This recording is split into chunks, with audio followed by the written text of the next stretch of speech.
Veritas Files here, doing a video response to Storm Cloud's Gathering. I would highly recommend that all of you get acquainted with him and subscribe to his channel. I think he's a very reasonable guy, and looks like he's going to have a lot to share with us in a lot of ways that we can learn from him. But he did some videos recently that I found very interesting, and I just want to kind of briefly respond. I say briefly, but you know how I am. I may talk for quite a while. In any case, the videos were regarding the efficacy, well, he touched on this in the video, the efficacy of saving in gold and silver, and another more recent video on how we define collapse. In other words, what kind of collapse are you preparing for? Let me just say that the kind of collapse you're preparing for, or that I'm preparing for, depends on how good you are at educated guesses. Because if we're going to be honest with ourselves, nobody knows precisely what kind of collapse we're in for.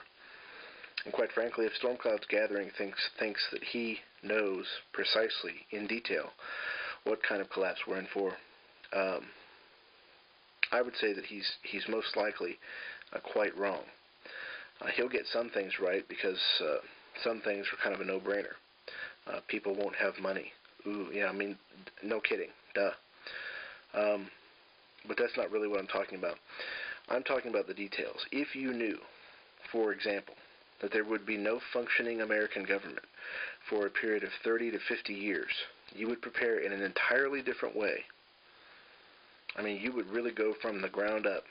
Buying a place out in the country and setting it up as a small, out-of-the-way homestead would be perfect. Building an off-the-grid house would be wonderful. But we don't know that. And were I to do anything like that, I would not be able to prepare in other ways that appear prudent. Okay? So I am taking a broad preparation strategy within the context of my available monies and my skills.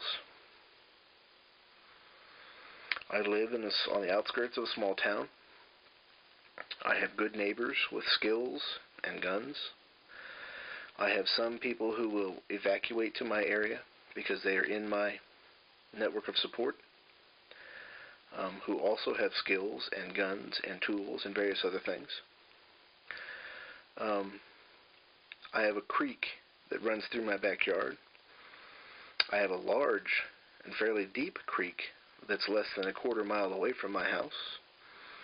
And I have a small river that runs into the Missouri that is,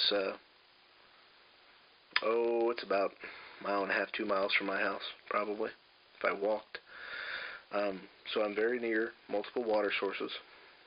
Like I said, I live on the outskirts. I'm very near several farms. And I'm in a fairly good situation already. It's not perfect, but it's better than living in the city, which is, of course, where my parents and my brother lives and people like that. So obviously they will be coming to visit. That's just sort of expected. In any case, I don't think the collapse will essentially go on forever. And what do I mean by that? Well, I simply mean that there is a floor to this collapse. And yes, it's true that millions or billions may die before we reach the floor, but we will reach the floor. And when we reach the floor, I think things like gold and silver will have value. Now, you may disagree with that, but I think that's true. And if you are of any age, or you have been around a person of age, and you've seen them be injured in ways that seemed innocuous at the time. I mean, maybe they were lifting a box, maybe they were mowing the yard, whatever they were doing, but they were in their 40s, 50s, or 60s, and their back went out. Something happened. In a collapse environment, if you have no wealth, real wealth, good luck getting that fixed. Good luck finding a doctor. Good luck. If you have gold and silver, if you have real wealth, your ability to deal with those kinds of incidents will be greatly enhanced. And so gold and silver, it can be very short term, and people who are relying on it almost entirely, or think that it's going to be something akin to the entire solution for them in a collapse, are kidding themselves. In that respect, I think Storm Cloud's Gathering has a point, and I think he should be listened to.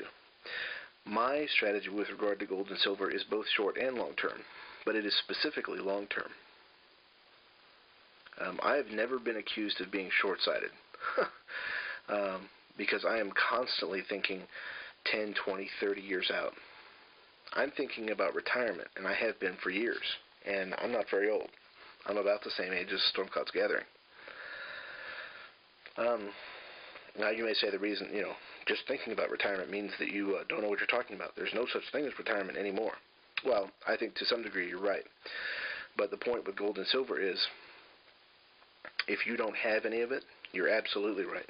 There will be no retirement. So no matter how sick you get, no matter how infirmed you become, you'll still have to work somehow, or you'll simply starve to death because you don't have anything.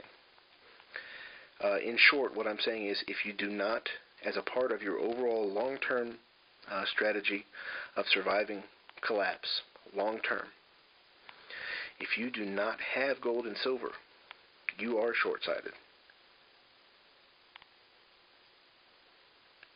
You're not going to have anything to fall back on when you are old, period. If you don't have physical assets, you will not be able to maintain any kind of self-reliance, period.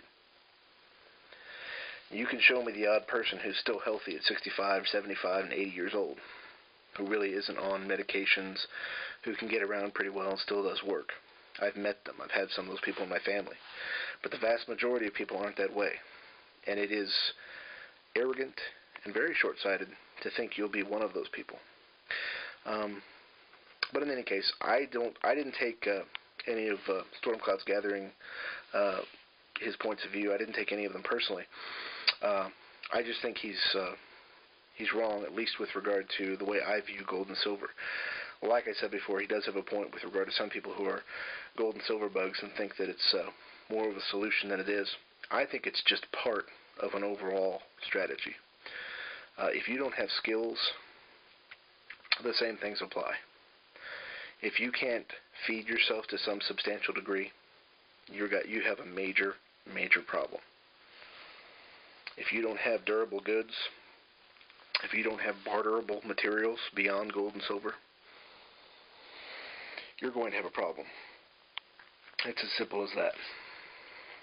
But I think that a broad strategy is what's called for.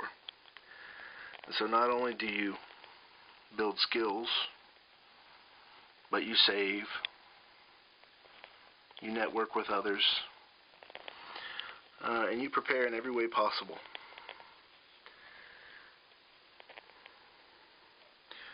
You want to have the ability to survive no matter the environment, right?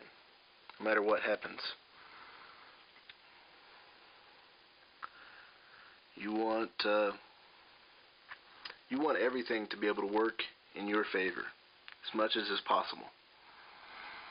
And putting together skills, a library of books, gold and silver, barterable materials, all the kind of things that you might need in this kind of environment is always a good idea. Always a good idea. You never want to be without that. But rest assured, there will be people who will refuse to do those very things. And they'll suffer for it. But either way, I don't think we're looking at a situation where this is the only future we'll have,